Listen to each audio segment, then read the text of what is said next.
बिस्मिल्लाहिर्रहमानिर्रहीम। आपका वकील एक नई वीडियो के साथ आपके सामने हाजिर खिदमत है। आज हम FIRs के मुतालिक बात करेंगे, स्पेसिफिकली इस चीज़ के बारे में कि multiple FIRs of the same incident ये रिकॉर्ड की जा सकती हैं या नहीं। इस सिलसिले में सबसे पहले हम एक जजमेंट जिसमें एक लार्जर बेंच जो है सुप्रीम कोर्ट में कॉन्स्टिट्यूट किया गया और फिर उसमें इस सवाल का जो है जवाब दिया गया। इसमें जो ज़रूरी है वो और जिस चीज़ को हमने डिस्कस करना है वो एक जजमेंट है जो कि रिपोर्टेड जजमेंट है और वो रिपोर्ट हुई PLT 2018 सुप्रीम कोर्ट 595 में, और इसका टाइटल था मसम्मात सुगरा बीबी वर्सेस द स्टेट।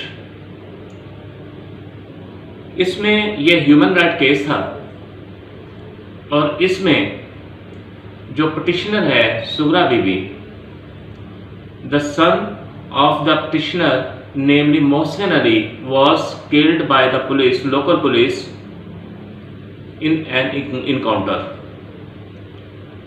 और उसी के ये 2008 की अक्रंस थी। पुलिस स्टेशन इसमें शादरा था। तो इसमें मल्टीपल FIRs का जो क्वेश्चन है वो जब पैदा हुआ तो फिर उस वक्त इस चीज़ को रिजॉल्व करने के लिए ये बेंच जो है वो तश्कील दिया गया कि मल्टीपल FIRs जो हैं अबाउट द सेम इंसिडेंट क्या वो हो सकती हैं या नहीं हो सकती हैं। तो इस चीज़ को देखने के लिए यानी पाकिस्तान की जुडिशल हिस्ट्री में जब ये मतलब इस जजमेंट में इन चीज़ों को डिस्कस किया गया तो 1970 से मुख्तलिफ हाई कोर्ट्स जो हैं, पाकिस्तान की मुख्तलिफ हाई कोर्ट्स जो हैं, उन्होंने इसके ऊपर जो जजमेंट्स दी उनको डिस्कस किया गया। ये तकरीबन 1970 से लेकर ये 2018 में जो जजमेंट आई है यहाँ तक मुख्तलिफ हाई कोर्ट्स की जो जजमेंट्स हैं उनको डिस्कस किया गया। हमने बेसिकली देखना ये है कि इस जजमेंट की रेशियो क्या है, कौन कौन से इसमें केस डिस्कस किए गए, ये मैटर नहीं करता इस हवाले से कि हम स्पेसिफिकली हर केस को इसमें डिस्कस करें, लेकिन हम ये चाहेंगे और मैं ये करूँगा इसमें डिस्कस कि लास्ट में जाके कि क्या multiple FIRs about the same incident same अक्रंस हो सकती हैं या नहीं। हमारा सवाल ये है। अब इसमें अगर आप टोटल स्कीम देखें, 154 CRPC देखें या पुलिस रूल्स देखें तो उसमें एक चीज़ सामने आती है, यानी पुलिस रूल 1934 और उसके रूल 24 जो है, तो उसमें क्या है, उसमें क्या चीज़ दी गई है। तो सबसे पहले जो ये जजमेंट है, इस जजमेंट में अबेटर डिक्टा क्या है, इसकी डिटेल क्या है वो देखते हैं हम। 2008 में मोहसिन अली जो कि ये जो पिटिशनर है इस जजमेंट में, उसका बेटा जो था वो एक पुलिस इनकाउंटर में उसको मार दिया गया विद द एलिगेशन कि पुलिस पार्टी पे उसने Mohsin Ali had launched a attack, और इसमें सेल्फ डिफेंस में पुलिस वालों ने कहा कि ये इसका जो है मर्डर हुआ और एक FIR होगी पुलिस की तरफ से। जब पुलिस की तरफ से ये FIR हो गई तो उसके बाद Sughra Bibi, mother of the Mohsin Ali, उसने एक प्राइवेट कंप्लेंट जो थी वो लॉन्च की पुलिस ऑफिशियल्स के खिलाफ। अब वो अभी पेंडिंग था वो सिलसिला, यानी हुआ ये जैसा कि लॉ की स्कीम है कि अगर एक स्टेट केस हो और एक कंप्लेंट केस भी आ जाता है तो स्टेट केस की जो सारी प्रोसीडिंग्स हैं वो रोक दी जाती हैं और जो उसमें बाद में कंप्लेंट केस है उसके साथ आगे फर्दर प्रोसीड किया जाता है। तो उसकी प्रोसीडिंग शुरू हो गई, लेकिन इन द मीनवाइल जो है पिटिशनर सुगरा बीबी जो है उसने कोर्ट को अप्रोच किया और ह्यूमन राइट केस के तौर पर जो केस हम डिस्कस कर रहे हैं वो सामने आया, तो फिर लार्जर बेंच जो है कॉन्स्टिट्यूट किया गया ताकि इस सवाल का जवाब दिया जा सके कि आया एक जब अकरेंस हो जाती है और फर्स्ट इंफॉर्मेशन रिपोर्ट जो है वो आ जाती है अबाउट द अकरेंस, तो उसके बाद सेकंड एफआईआर या मल्टीपल एफआईआर हो सकती हैं या नहीं। तो इसमें चंद चीज़ें जो हम देखेंगे कि जो आपकी स्कीम है, जो टोटल स्कीम दी गई है सीआरपीसी में, या आप पुलिस रूल्स देखें 1934, तो उसमें जो उन्होंने रूल 24 के आगे जो चीज़ें बताई गई हैं उसमें एफआईआर का वर्ड तो हो सकता है, फर्स्ट इंफॉर्मेशन रिपोर्ट हो सकती है कॉग्नाइजेबल ऑफेंस के बारे में, यानी जब कोई फर्स्ट इंफॉर्मेशन जो है that is reported in a cognizable offence to the police, that is entered और written in a prescribed register, that is called FIR.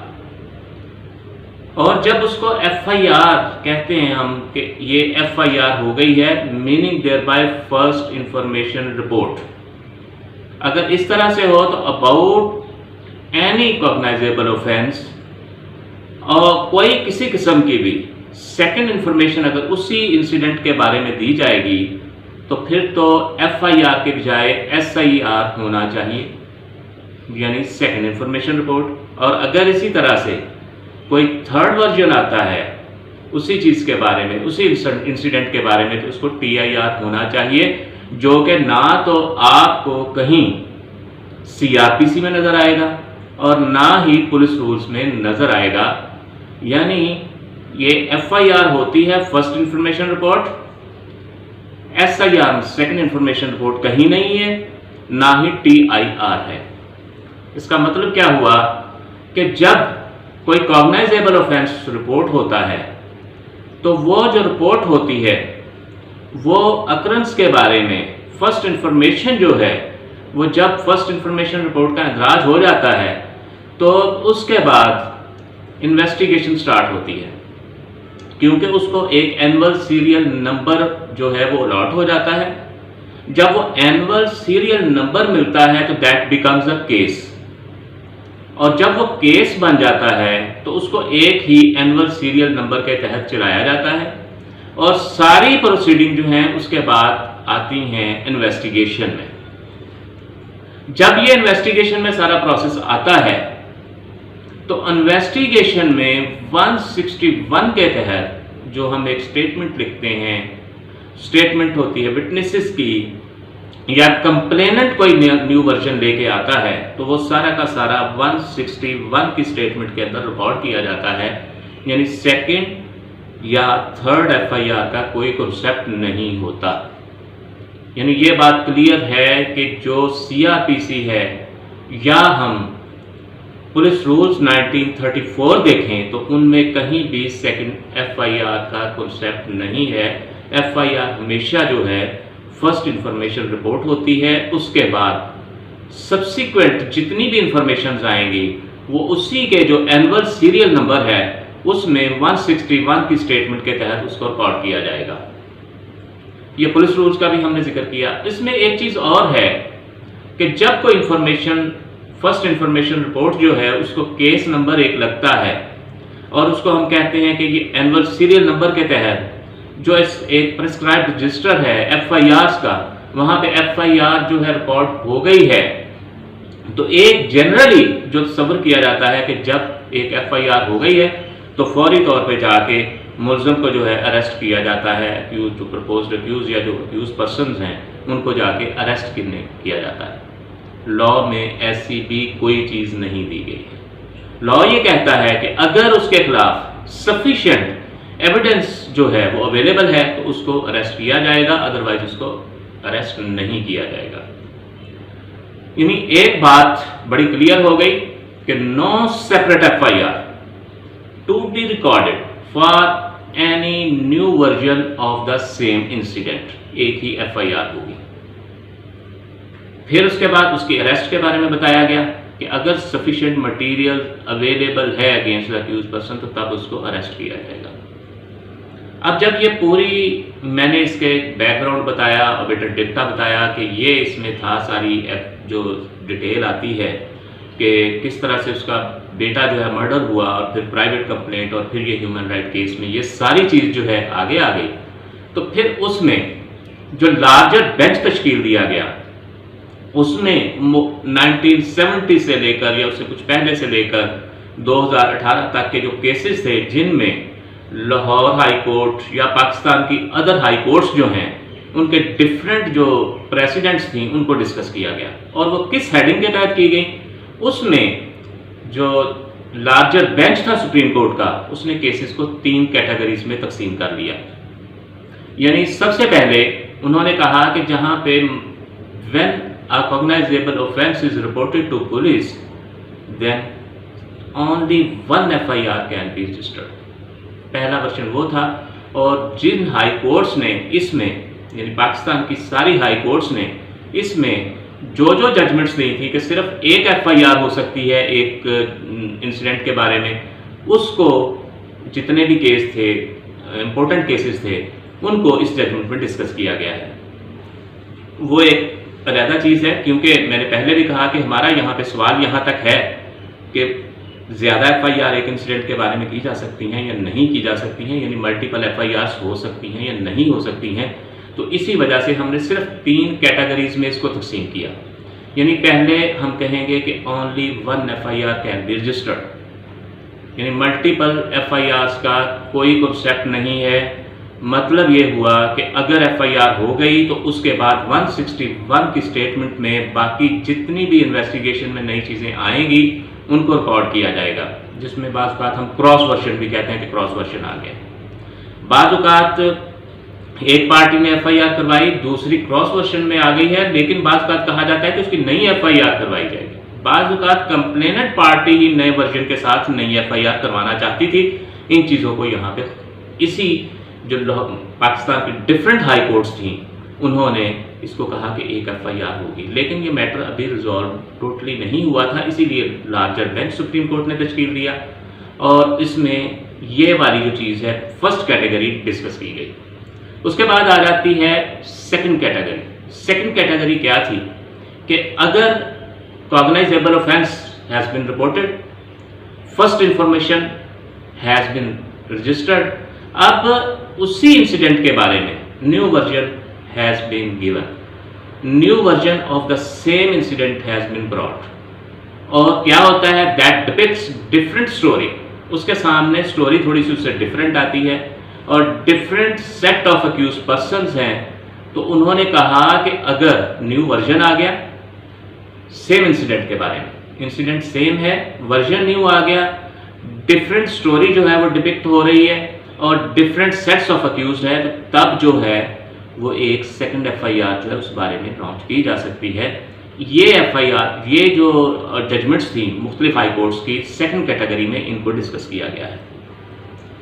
फिर उसके बाद तीसरी एक और कैटेगरी थी जिसको किस तरह से रखा गया कि इसमें उन्होंने कहा कि separate version of FIR in FIR can be recorded. कब डिफरेंट अकरेंस है, पहले में अकरेंस का उन्होंने कहा कि अगर डिफरेंट अकरेंस हो जाती है, यानी उसी के बारे में न्यू वर्जन के साथ, वर्जन न्यू है, डिफरेंट अकरेंस है, डिफरेंट कॉग्नाइजेबल ऑफेंसेस हैं, तो एक FIR अगर ऑलरेडी हो चुकी है तो इसमें भी जो है नई FIR हो सकती है।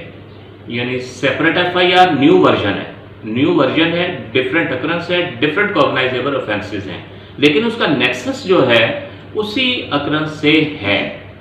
तो एक FIR अगर हुई थी तो फिर उसके बाद दूसरी FIR इसमें भी उन्होंने कहा हो सकती है। यानी ये 3 कैटेगरी में तकसीम किया।